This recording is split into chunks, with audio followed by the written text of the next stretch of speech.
Guys, welcome to my channel. My name is Suruchi. आप सबका मेरे चैनल पे बहुत बहुत स्वागत है। आज का टॉपिक है साइनसाइटिस। साइनसाइटिस को जानने से पहले हम लोग जानते हैं कि पैरानेजल साइनस क्या होता है। हमारी बॉडी में कुछ पैरानेजल साइनस प्रेजेंट होते हैं, ठीक है। अब है क्या ये? तो ये एक हॉलो एयर फिल्ड कैविटी होता है जो कि हमारे स्कल बोन में प्रेजेंट होता है। उसी को हम लोग पैरानेजल साइनस कहते हैं, ठीक है।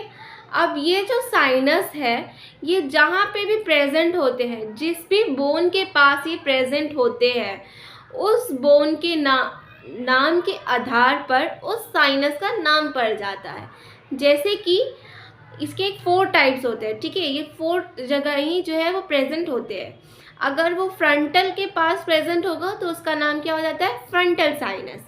वहीं इथमॉइडल के पास प्रेजेंट होगा तो उसका नाम हो जाता है इथमॉइडल साइनस। अगर मैक्सिलरी के पास तो मैक्सिलरी साइनस, और स्फेनॉइडल के पास तो स्फेनॉइडल साइनस। ये हो गया हमारा पैरानेजल साइनस के टाइप्स।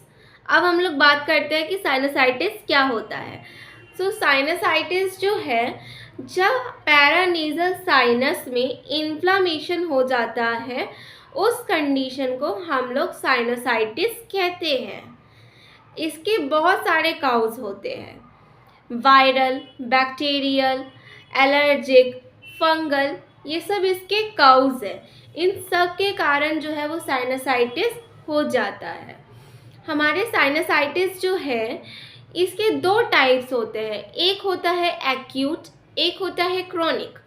एक्यूट जो होता है वो शॉर्ट ड्यूरेशन का होता है, और ये मेनली उन पर्सन्स को होता है जो कि इम्यूनिटिकली बहुत वीक होते हैं, या फिर जिनको कि वायरल इन्फेक्शन लगातार होता रहता है, कि आज कभी सर्दी, कभी बुखार, कभी कुछ होता रहता है। इसके काउज क्या क्या होते हैं?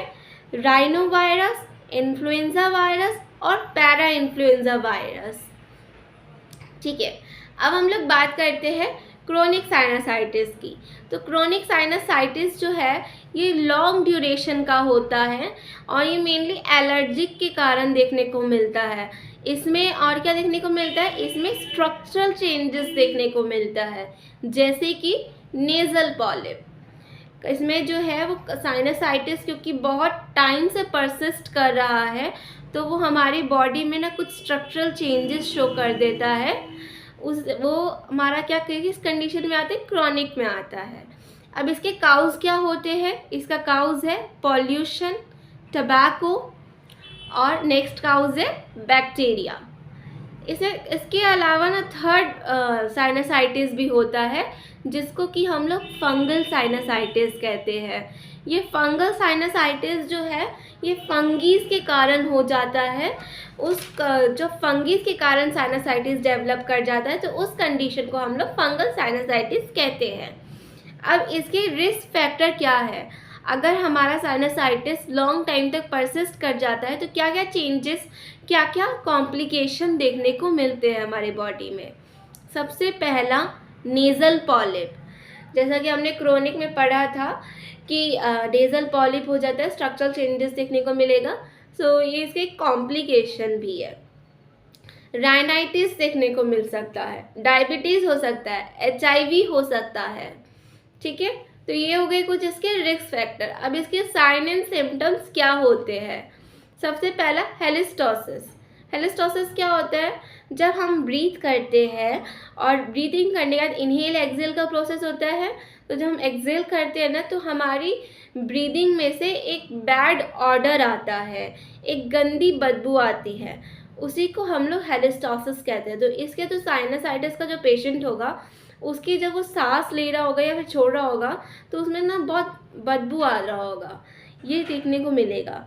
या फिर और क्या हो सकता है? उसे राइनेरिया हो सकता है, उसके नेज़ल से बहुत ज़्यादा एकदम पानी की तरह, एकदम ट्रांसपेरेंट पानी की तरह जो है वो डिस्चार्ज निकल रहा होगा, उसमें पेन होगा उसे। जिस साइनस के एरिया के अराउंड में जो है उसे वहाँ पे बहुत ज़्यादा पेन होगा।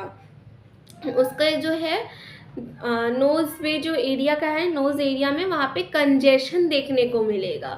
तो ये इससे कुछ इसका साइन एंड सिम्टम्स। अब इसका ट्रीटमेंट क्या है? तो इसका ट्रीटमेंट हम देखते हैं, तो इसका ट्रीटमेंट है एंटीबायोटिक्स, ठीक है। तो वेट, अभी वीडियो एंड नहीं हुई है, साइनसाइटिस टॉपिक बस ओवर हो गया है। एक इन्फॉर्मेशन थी आप सबके लिए। हम लोग क्या करते हैं ना कि ठंड में हम पानी कम इंटेक करते हैं, ठीक है। तो ठंड में पानी कम इंटेक करने के कारण हमारी बॉडी में बहुत से चेंजेस देखने को मिलते हैं। कुछ बहुत ज़्यादा जो है वो डिजीज़ काउज करने की एक वजह हो जाती है, ठीक है। हमारे बॉडी में डिजीज़ काउज होने लग जाते हैं। क्या क्या होने लग जाता है अगर हम पानी कम पीते हैं? डिहाइड्रेशन तो होता ही है, साथ में हमारा जो है बीपी भी इंक्रीज़ हो जाता है, डायबिटीज़ बढ़ जाता है, और इन सब के अलावा हमारा मेंटल हेल्थ पे भी असर पड़ता है। हमारा जो माइंड है वो अपना प्रोसेस प्रॉपरली नहीं कर पाता है, ठीक है। तो ये सब कुछ प्रॉब्लम्स है जो कि हम लोग जब पानी का इंटेक कम करते हैं ना तो देखने को मिलता है। हम लोग ठंड में जनरली पानी कम पीते हैं, बट हमें ऐसा नहीं करना चाहिए। हमें पानी को पीना चाहिए, एक प्रॉपर अमाउंट में पानी पीना चाहिए, ठीक है। So this is the end of the video. So bye bye, tata.